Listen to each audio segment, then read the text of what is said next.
Blondinky alebo brunetky? Brunetky. Brunetky. Sladké alebo slané? Sladké. Slané. Prsia alebo zadok? Prsia. Zadok, kámo. To je tvoj názor a ja mám svoj. Môžem mať svoj názor? Ďakujem. A viete na to halu, že ja mám prsia dobre a ty máš zadok dobre. Nemám dosť dobu predaj. Ráne vstávanie alebo ponocovanie? Ponocovanie, ale aj ráne stávanie. Nocujeme a potom ráno stávam. Možnosť cestovať do minulosti alebo budúcnosti? Hej, do budúcnosti. Ja by som chcel žiť v prítomnosti, lebo o tom to je. Tak nebola možnosť, kámo. Ty si tu presne vymýšľať svoj koncept.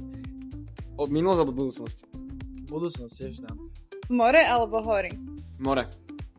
Hej, Party alebo chill doma? Chill doma. chill doma je lepší. Akože niekedy je dobrá aj tá party, ale... Raz za čas. Spontánnosť alebo plánovanie? Plánovanie. Spontánnosť. Kámo, ty musíš mať normálny? všetko nalinajkované. Ja? Ty musíš mať, kámo, lebo inak Ja? nevieš fungovať. Však áno, ale to je len kvôli tomu, lebo som tak spontánny, že potrebujem mať nejaké veci v kalendári, inak by som ty kokos nevedel, aký je deň. To je pravda, čo robím. to je pravda. Dovolenka, ležanie na pláži alebo aktívny výlet?